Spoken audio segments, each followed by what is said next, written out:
Hello दोस्तों, स्वागत है आपका अपना चैनल EDU 360% में। चलिए आज हम लेके आए हैं IEC industrial electronics and it's control का नेक्स्ट लेक्चर, जो कि है speed control of electric motor, यानी इलेक्ट्रिक मोटर का स्पीड कंट्रोल थायरिस्टर का प्रयोग करके कैसे करते हैं वो हम देखेंगे।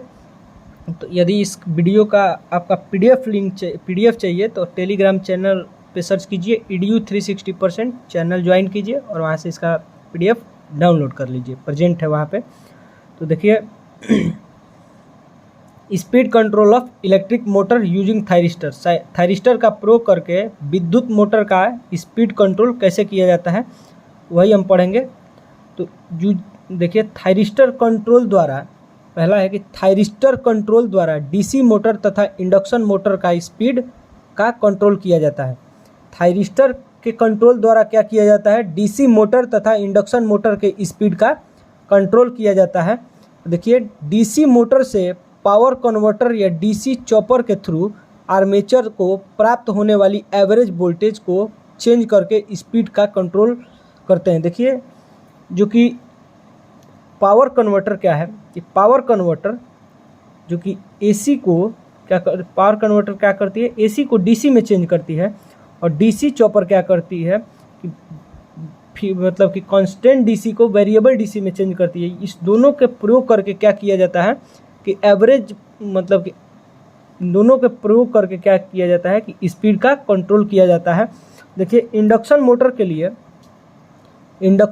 के लिए पावर इन्वर्टर AC चॉपर तथा साइक्लो कन्वर्टर के द्वारा प्राप्त AC को वेरिएबल पावर का यूज करके स्पीड का कंट्रोल किया जाता है। जो कि पावर इन्वर्टर, AC चॉपर और साइक्लो इन्वर्टर के द्वारा जो वेरिएबल पावर प्राप्त होता है उसके द्वारा हम उसका यूज करके क्या करते हैं, स्पीड का कंट्रोल करते हैं। आगे देखिए speed control of DC motor का स्पीड कंट्रोल क्या होता है। वी नो दैट, हम जानते हैं कि मोटर की स्पीड इक्वेशन क्या होती है। मोटर का स्पीड इक्वेशन हमें मालूम है क्या होता है, N = K EB/φ, यानी ये बैक EMF है और ये φ फ्लक्स है। इसका फार्मूला बैक EMF का होता है V - IARA आर्मेचर करंट और आर्मेचर रेजिस्टेंस बटा φ। इक्वेशन से यह स्पष्ट है कि सप्लाई वोल्टेज तथा फ्लक्स में चेंज करके DC मोटर के स्पीड को कंट्रोल किया जा सकता है। देखिए इक्वेशन से हमें मिल रहा है V और φ, तो इससे यह स्पष्ट है कि सप्लाई वोल्टेज तथा फ्लक्स को हम चेंज करके क्या कर सकते हैं, DC मोटर के स्पीड को कंट्रोल कर सकते हैं। तो चलिए आगे देखते हैं। देखिए अगला जो हमारा टॉपिक है वो है थायरिस्टर के कंट्रोल द्वारा DC मोटर के स्पीड के कंट्रोल के लिए निम्न मेथड है। थायरिस्टर का कंट्रोल करके हम DC मोटर का कंट्रोल करने के लिए कई तरीका है, निम्न तरीका है, 3 तरीका है बेसिकली। देखिए DC चॉपर मेथड, पहला है DC चॉपर मेथड, दूसरा control half wave power converter method, और तीसरा है रेक्टिफायर चॉपर कंट्रोल मेथड। देखिए ये पहला है, इसके बारे में डिटेल में पढ़ते हैं DC चॉपर मेथड के बारे में। देखिए DC मोटर के स्पीड कंट्रोल की इस मेथड में DC चॉपर की हेल्प से मोटर को प्राप्त होने वाली एवरेज वोल्टेज से चेंज करके उसे स्पीड का कंट्रोल किया जाता है। देखिए DC मोटर के स्पीड कंट्रोल के इस मेथड में क्या किया जाता है कि DC चॉपर की सहायता से मोटर को प्राप्त होने वाली एवरेज वोल्टेज में चेंज करके स्पीड का कंट्रोल किया जाता है। देखिए जो DC मोटर का एवरेज वोल्टेज मिलेगा उससे तो चेंज होगी नहीं, क्योंकि वो वोल्टेज कांस्टेंट होगी। लेकिन जब हम DC चॉपर को करते हैं तो DC चॉपर हमारी क्या करती है, कांस्टेंट पावर को या कांस्टेंट एनर्जी को वेरिएबल एनर्जी में चेंज कर देती है। तो उसको वेरिएबल एनर्जी में चेंज करके क्या किया जाता है, स्पीड को कंट्रोल किया जाता है। और यह मेथड सीरीज, शंट तथा कंपाउंड प्रत्येक मोटर के लिए अप्लीकेबल होता है। और यह जो मेथड है DC चॉपर मेथड, ये सीरीज मोटर, शंट मोटर और कंपाउंड मोटर सबके लिए क्या होता है, अप्लीकेबल होता है, प्रयोग किया जाता है। देखिए स्पीड कंट्रोल हेतु सर्किट, देखिए स्पीड कंट्रोल हेतु सर्किट इसमें क्या है, देखिए इसमें एक VDC यानी कि DC सोर्स लगाया गया है, जिसमें T क्या है, मेन स्विचिंग ACR है, जिसमें T क्या है, मेन स्विचिंग ACR है। जिसे प्रॉपर गेट पल्स देकर क्या किया जाता है, टर्न ऑन किया जाता है। और जो ACR TC है ये कम्यूटेशन ACR है, जिसकी सहायता से क्या करते हैं, जिसको ऑन करके हम क्या करते हैं, ACR T को ऑफ करते हैं। इसको ऑन करके हम क्या करते हैं, कम्यूटेशन ACR TC को ऑन करके मेन ACR T को या स्विचिंग ACR T को ऑन ऑफ करते हैं। देखिए यहाँ पे डायोड DC लगा हुआ है। डायोड DC क्या है, TC के लिए क्या कर रहा है, ये डायोड DC TC के लिए फीडबैक डायोड के रूप में कार्य करता है। किसके रूप में कार्य करता है, फीडबैक डायोड के रूप में कार्य करता है। और इस सर्किट में देखिए, इस जो पूरे सर्किट में जो ACR T के स्विचिंग फिनोमिना को कंट्रोल करके, यानी कि इस ACR T के क्या करके स्विचिंग फिनोमिना का कंट्रोल करके लोड के रूप में कनेक्टेड मोटर को क्या करते हैं, कनेक्टेड मोटर को उसके डिजायर स्पीड हेतु डिजायर एवरेज वोल्टेज प्राप्त कर लेते हैं। तो देखिए जब ACR T का ऑन टाइम अधिक होता है, जब ACR T जो होता है इसका ऑन टाइम अधिक होता है, यानी ये अधिक समय तक ऑन रहता है और कम समय तक ऑफ रहता है, यानी कि ऑन टाइम अधिक रखा जाता है, तो एवरेज वोल्टेज घट जाता है। तो क्या होता है, एवरेज वोल्टेज घट जाता है और जिससे मोटर की स्पीड कम हो जाती है, कम हो जाती है। और इस आर्मेचर का ये सीरीज फील्ड वाइंडिंग है और ये शंट फील्ड वाइंडिंग है और ये दोनों इंडक्टर लगा हुआ है L1 L2। चलिए इसके बारे में हम पढ़ते हैं, इस सर्किट से रिलेटेड कुछ बात। देखिए तो इस सर्किट में ACR T main switching ACR है। जो सर्किट पीछे हम दिखाए हैं उसमें जो ACR T है वो मेन स्विचिंग ACR है, जिसे प्रॉपर गेट पल्स देकर टर्न ऑन किया जाता है। क्या किया जाता है, टर्न ऑन किया जाता है। ACR TC कम्यूटेशन ACR है और ACR TC जो है वो कौन सा ACR है, कम्यूटेशन ACR है। और इसे ऑन करके मेन ACR T को ऑफ किया जाता है और ACR TC को ऑन करके मेन ACR T को क्या किया जाता है, ऑफ किया जाता है। और डायोड DC ACR TC के लिए फीडबैक डायोड का कार्य करता है और जो डायोड DC है वो TC के लिए क्या करता है, फीडबैक डायोड के रूप में कार्य करता है। और इस सर्किट में ACR T के स्विचिंग फिनोमिना को कंट्रोल करके लोड के रूप में कनेक्टेड मोटर को उसे डिजायर्ड स्पीड हेतु डिजायर्ड एवरेज वोल्टेज प्रदान की जाती है। अब देखिए जब ACR T का ऑन टाइम अधिक रखा जाता है तो एवरेज वोल्टेज क्या होता है, घट जाता है, जिससे मोटर की स्पीड कम हो जाती है। चलिए जो आगे हम पढ़ेंगे वो है control wave power converter method. तो DC मोटर के स्पीड कंट्रोल की इस मेथड में हाफ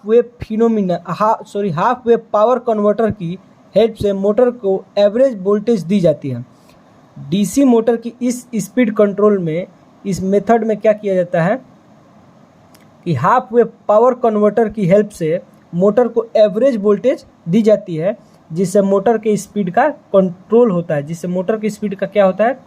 है। चलिए इसके सर्किट देखते हैं और सर्किट से रिलेटेड कुछ पॉइंट्स देखिए। जो आगे हम पढ़ेंगे स्पीड कंट्रोल हेतु सर्किट डायग्राम। तो देखिए सर्किट डायग्राम है। सर्किट डायग्राम में क्या किया गया है, एक डैक को गेट पल्स देने के लिए प्रयोग किया गया है। और हम जानते हैं कि DIAC bidirectional switching device है और ACR क्या है, यूनि डायरेक्शनल डिवाइस है। तो इसको यूनि डायरेक्शनल गेट पल्स देने के लिए यहाँ पे डैक के सीरीज में क्या किया गया है, एक डायोड को जोड़ दिया गया है। और देखिए डैक के कंडक्शन का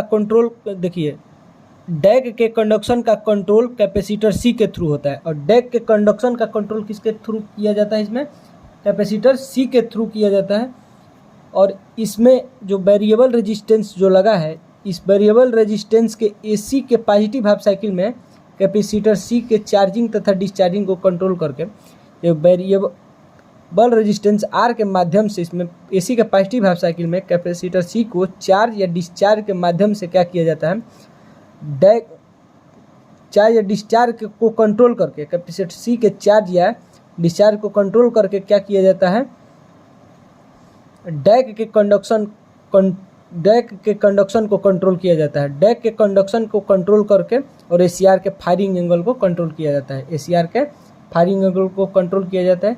एसीआर के फायरिंग एंगल का कंट्रोल द्वारा, अब देखिए एसीआर के जब फायरिंग एंगल का कंट्रोल किया जाता है तो एसीआर के फायरिंग एंगल के कंट्रोल द्वारा प्राप्त होने वाली वोल्टेज को चेंज करके वोल्टेज की स्पीड का कंट्रोल किया जाता है। तो जो फायरिंग एंगल का कंट्रोल करके जो वोल्टेज का कंट्रोल किया जाता है उसके थ्रू इसमें क्या किया जाए, स्पीड का चेंज किया जाता है या स्पीड का कंट्रोल किया जाता है। तो चलिए एक एक करके पढ़ते हैं। इस सर्किट में डैक एसीआर को गेट पल्स देने के लिए अर्थात ट्रिगरिंग के लिए यूज किया गया है। इस सर्किट में जो डैक यूज किया गया है एसीआर को गेट पल्स देने के लिए अर्थात ट्रिगरिंग ऑन करने के लिए यूज किया गया है। और देखिए चूंकि एसीआर यूनी डायरेक्शनल डिवाइस है और एसीआर क्या है, यूनी डायरेक्शनल डिवाइस है तथा डैक बाई डायरेक्शनल डिवाइस है। डैक ऐसी डिवाइस है, बाई डायरेक्शनल डिवाइस है, इसलिए यूनी डायरेक्शनल गेट पल्स देने के लिए डैक के सीरीज में एक डायोड लगाते हैं और डैक के कंडक्शन का कंट्रोल कैपेसिटर सी के थ्रू किया जाता है। और डैक के कंडक्शन का कंट्रोल किसके थ्रू किया जाता है, कैपेसिटर सी के थ्रू किया जाता है। इसमें वेरिएबल रेजिस्टेंस आर के माध्यम से एसी के पॉजिटिव हाफ साइकिल में कैपेसिटर सी के चार्जिंग तथा डिस्चार्जिंग को कंट्रोल करके डैक के कंडक्शन के कंट्रोल द्वारा एसीआर के फायरिंग एंगल का कंट्रोल किया जाता है। देखिए इसमें एसी वेरिएबल रेजिस्टेंस आर के द्वारा एसी के पॉजिटिव हाफ साइकिल में कैपेसिटर सी के चार्जिंग तथा डिस्चार्जिंग को कंट्रोल करके डैक के कंडक्शन का कंट्रोल किया जाता है और इसके कंट्रोल द्वारा एसीआर के फायरिंग एंगल को कंट्रोल किया जाता है।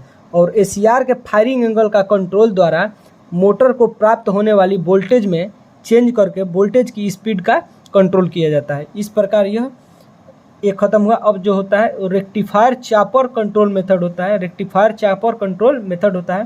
तो देखिए इस स्पीड कंट्रोल की इस मेथड में सबसे पहले एसी को रेक्टिफायर की हेल्प से डीसी में कन्वर्ट करते हैं। सबसे पहले एसी को क्या करते हैं, रेक्टिफायर की हेल्प से डीसी में कन्वर्ट करते हैं और फिर उस डीसी को डीसी चॉपर की हेल्प से वेरिएबल डीसी में कन्वर्ट किया जाता है। फिर उस डीसी को क्या किया जाता है, डीसी चॉपर की हेल्प से वेरिएबल डीसी में कन्वर्ट किया जाता है, जिसे मोटर का स्पीड कंट्रोल किया जाता है। देखिए इसमें एक भी जो यहाँ पे क्या लगा हुआ है, एक वोल्टेज सोर्स लगा हुआ है। यहाँ पे क्या लगा हुआ है, एक वोल्टेज सोर्स लगा हुआ है, एसी वोल्टेज सोर्स लगा हुआ है।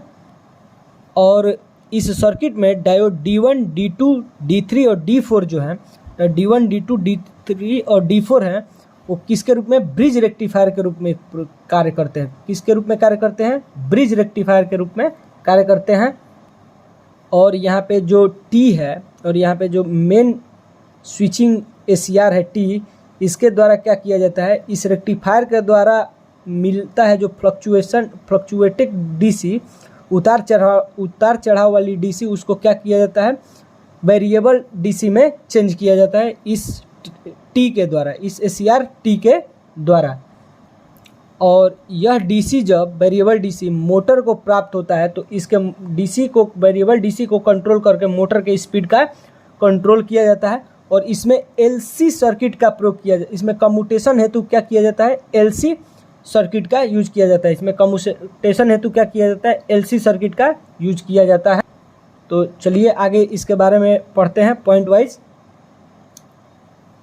इस सर्किट में डायोड D1, D2, D3 और D4 ब्रिज रेक्टिफायर के रूप में कार्य करता है। इस सर्किट में डायोड D1, D2 और D3 और D4 क्या किसके रूप में कार्य करता है, ब्रिज रेक्टिफायर के रूप में कार्य करते हैं। और ACR T main switching ACR हैं, जिसके स्विचिंग मैकेनिज्म द्वारा रेक्टिफायर द्वारा प्राप्त पल्सेटिंग डीसी को वेरिएबल डीसी में कन्वर्ट किया जाता है। यह वेरिएबल डीसी मोटर को प्राप्त होती है और यह वेरिएबल डीसी किसको प्राप्त होती है, मोटर को प्राप्त होती है, जिससे मोटर की स्पीड का कंट्रोल होता है। और इस सर्किट में एलसी सर्किट एसीआर के कम्यूटेशन के लिए यूज किया जाता है और इस सर्किट में एलसी सर्किट एसीआर के कम्यूटेशन के लिए यूज किया जाता है। चलिए दोस्तों, बहुत बहुत धन्यवाद, मिलते हैं।